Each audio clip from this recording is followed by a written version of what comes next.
Hello YouTube, my name's Nero and today we have some Battlefield Hardline in this week's episode of Dear Nero, which is the weekly series here on my channel where subscribers send me in fan mail and or fan questions, and I do best to go ahead and answer them. But yes, Battlefield Hardline, that's gameplay for this week. I've been playing a ton of it. It's been a whole lot of fun playing that, so hopefully you guys all enjoy the gameplay because I have so much of it saved on my computer that I'm like, hey, we're going to use some Battlefield Hardline for this week's Dear Nero. And plus, it's a brand new game, so chances are a lot of you are interested in watching some gameplay of it. Unfortunately, this week's episode of Dear Nero is going to be a bit shorter than usual, and that's because YouTube itself has been bugging out lately. If you follow me on Twitter, follow other people on Twitter, or perhaps you're seeing, people's videos and talking about it in their videos, it's been really weird lately. So you'll upload a video and your internet speed will be fine, but it'll still take 10 hours to upload. Like, here's a screenshot of me trying to upload an episode of my Borderlands 1 playthrough that I'm doing on Nero's Let's Plays. It took me 10 hours to upload that video yesterday. How absurd is that? It was a 2.8 gigabyte video file, for crying out loud. Like, just kind of big, but still, it doesn't take any 10 hours. It should take maybe 1 hour at the most.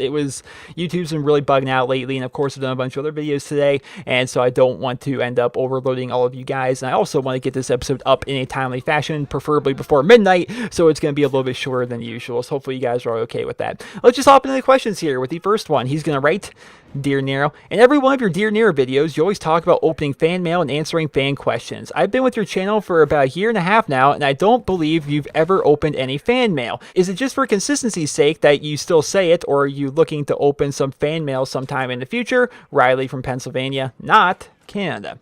So Riley, fan mail in the context of Dear Nero is when somebody sends me in a question, quote unquote, but it really isn't a question. A good example of that was last week's episode of Dear Nero. I think it was the final question, or maybe it was 2 weeks ago. Somebody sent in a question basically saying, hi, I've been playing video games for a long time now. I've had a core group of friends. We've all been playing together, and we're all growing up. A lot of them are getting married. A lot of them are going to college. A lot of them have jobs, and a lot of them don't game anymore. And it's going to be happening to me soon.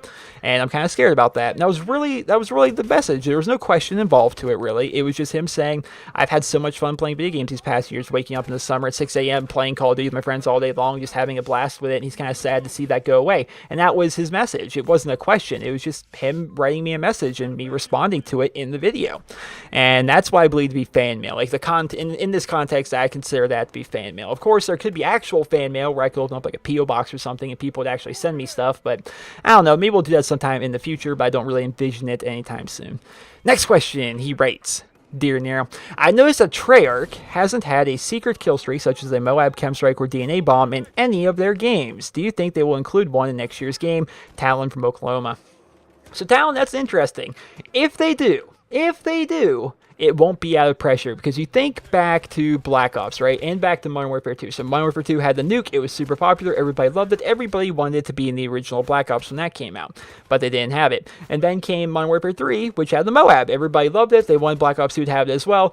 Here comes Black Ops 2. It's also not there, right? So even though the fans love the nuke and they love the Moab, Treyarch never really swayed from it. It has to be like a decision that they've made internally where it's like, you know what, we don't want to have this in our game. Do I think they'll have it in next year's game? I don't, just based upon their track record, but I want them to. But I definitely think that they should. I definitely would like to see them do it because it's fun. Even though I haven't gotten a DNA bomb in Advanced Warfare yet, it's still fun when you get close to getting one. I've gotten very close several times, and your heart starts pounding a little bit. You get really into it. You get excited when you get on that kill streak, and just when you get a nuke or a Moab or a DNA bomb or a chem or anything, you get any of these things, it feels so awesome. It's like it's the most rewarding feeling you can get in Call of Duty. So I'd be all for them having it in the next Treyarch game, but I don't necessarily think they will, just based upon their track record.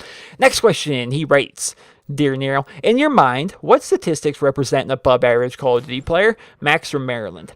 So Max, in my mind, now keep in mind, I know there's already people in the comments like, oh, stats don't matter. In my opinion, an above average Call of Duty player will have about a 1.40 KD plus, somewhere in that range, right? Because I've been on YouTube for a very long time. I've had so many open lobbies, countless open lobbies where I invite subscribers in and we go and play the multiplayer together. And I've noticed a trend that if they roughly have about a 1.4 KD or higher, that they're going to do pretty well most of the time. Of course, you can have a lower KD than that and still do pretty good and such, but I've noticed in terms of consistency, if somebody has a 1.4 KD or higher, they're usually going to do very well throughout most of the matches that they play. That's just my experience I've seen so far. So to answer your question, I would say probably a 1.4 KD. And in terms of win-loss ratio, I would say anything above a 1.0 is pretty above average. Next question, he writes, Dear Nero, I want you to answer this for me because my older sister asked, are video games even good for you at the dinner table today? So I ask you, how do you think video games could be good for us? Heikki from Norway. I don't know how to pronounce that. So it's Heikki. Heikki? That's how I'm pronouncing it. Heikki is your new name. Even if that's not how you pronounce it, that's how you pronounce it now. I do think video games are good for you for a number of reasons. They are a very good way to pass your time. As long as you don't allow video games to actually consume your entire existence, I feel as though video games is a pretty healthy way to pass your time as compared to other things that you possibly could be doing out there, right? When you're playing video games, of course, you're developing hand-eye coordination, which is definitely something that's good. You're developing problem-solving skills. That's definitely something that's pretty good. And I think the biggest thing that people like to gripe about when it comes to video games is the lack of being a social person. Like, oh, that person just sits there and plays video games all day, doesn't go outside, doesn't do anything. But I still feel as if video games are a good thing for that as well, right? It's because you're online. The whole internet, remember that? People never seem to really kind of put that into the equation. Like, when I play video games, it's usually with other people. And there's actually a very good video, which I'll put a link to it in the video description if you guys want to check it out. Completely understand if you guys don't want to, because it's a very long video. But Total Biscuit put a video up on his channel. This was maybe...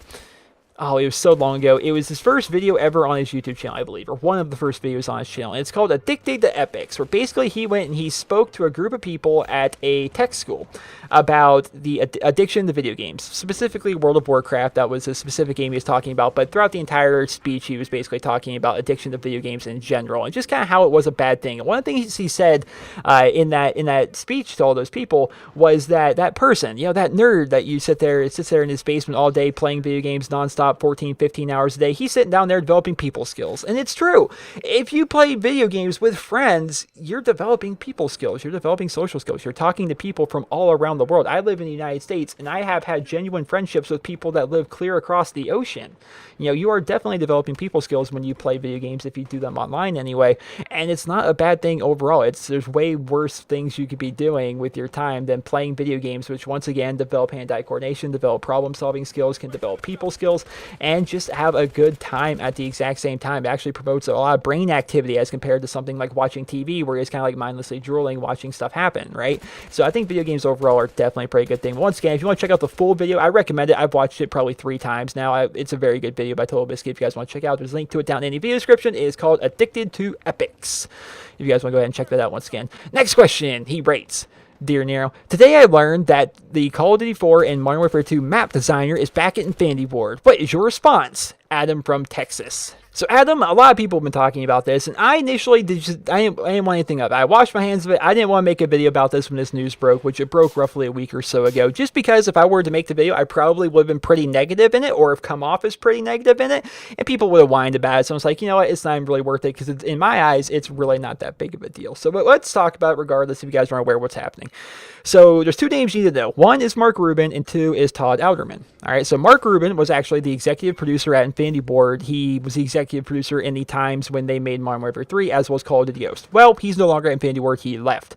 Now, Todd Alderman, on the other hand, was a lead designer at Infinity Ward in what I'm going to call the glory years, that when they made Call of Duty 4 and when they made Modern Warfare 2, he was the lead designer on those games.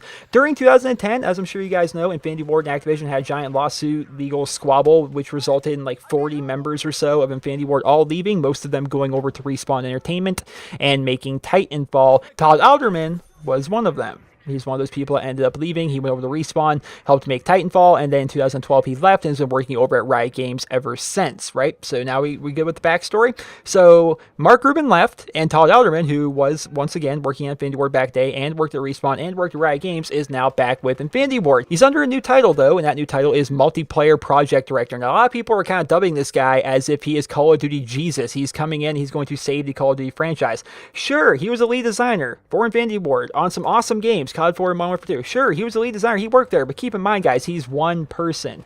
He is one person that's coming into this new Infinity Ward staff. That's it. Just one person.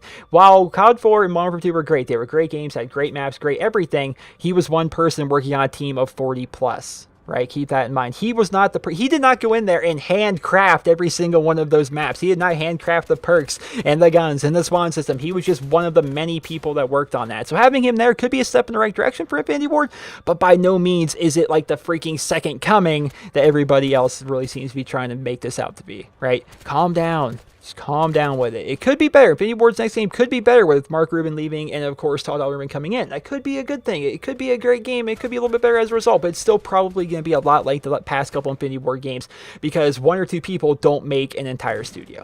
Next question, he rates. Dear Nero, do you think 1v1s determine who's the better player in Call of Duty? I personally don't. I think KD does, and I've been wanting to know your opinion on this. Keep up the great work. Dylan from Alabama. So Dylan, first and foremost, I definitely don't think that KD determines who the better player is. The only time a KD could possibly determine who the better player is if you're comparing two people who only play Team Deathmatch. Because what is Team Deathmatch? The only objective there is to get kills and not die, right? If you wanted to really compare who's the better player, like one person's a 2 KD player and he only plays Team Deathmatch versus somebody else who's only like a 1.3 KD player who only plays Team Deathmatch, even at that point, it's still kind of hard to tell because maybe player 2 uses crappier guns, and player 1 only uses good guns. KD is really hard to kind of say who's the better player because of KD. It just, you can't really quantify it that way. But do I think 1v1's determine who's the better player? No, I don't. I'm actually going to steal a line from another YouTuber who goes by the name of Woody's Gamertag. You guys may be aware of who he is. He was a Call of Duty YouTuber from Call of Duty 4 all the way up to Black Ops 2. Then he stopped making Call of Duty videos essentially in Call of Duty Ghost and onward. He does Minecraft stuff now, runs a big Minecraft server and things like that. Does a podcast. But he said something way back in the day which always stuck to me. And I'm going to kind of recite it for you guys here today. Someone asked him, do 1v1s determine skill in Call of Duty? And he compared it to basketball. And I definitely understand the metaphor he's trying to make. So picture basketball, right? Somebody that's really good in a one-on-one in basketball can be great at that, but may not necessarily be great if you actually put him in a team. And somebody that's bad at a 1v1 environment, like trying to face somebody in a one-on-one basketball, could also be amazing when it comes to working together as a team. There are two completely different things. Of course, there are some similarities, like being able to dribble the ball and be able to make baskets and be able to maneuver around people and stuff. There are some skills that can transition over, but it's not the exact same thing. And the same thing happens in Call of Duty. You can be great at 1v1s, and there are some things you can learn there, like you can learn gun skill and player awareness and map knowledge and spawn knowledge and things like that. You can learn those things, but that does not necessarily transition very well if you're comparing it to like 9-on-9 ground war. If you're really, really good at 1v1s on comeback, how good are you? How many of those skills actually transition over to 9-on-9 domination on comeback, for example? How do those skills transition into search and destroy, into hardpoint? Some of them do. Gun skill, map awareness, spawn knowledge, those things can transition over, but it's not the exact same thing. It's not a perfect parallel. So I've never taken much stock in 1v1s personally. I used to do them for fun back in the day, but they definitely don't determine who the better player is. Next and final question, he's going to rate, Dear Nero. Obviously, you can't go on with YouTube forever, unfortunately, but do you have any future plans after you stop YouTube? Do you have any other interest apart from gaming that you would like to pursue? And this person did not leave his or her name. First and foremost, I kind of want to poke at that notion that people always say, like, oh, you can't be on YouTube forever. And it's like, well, why couldn't we?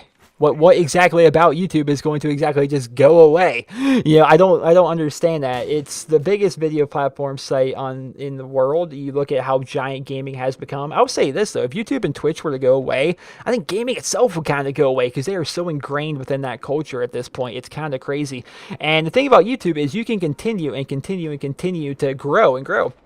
Like, for example, my YouTube channel, 70% of the views that I get per month are from long tail. What is long tail? Well, that is when old videos I posted continue to gain views over time. Let's say, for example, I get 1.5 million views in a month.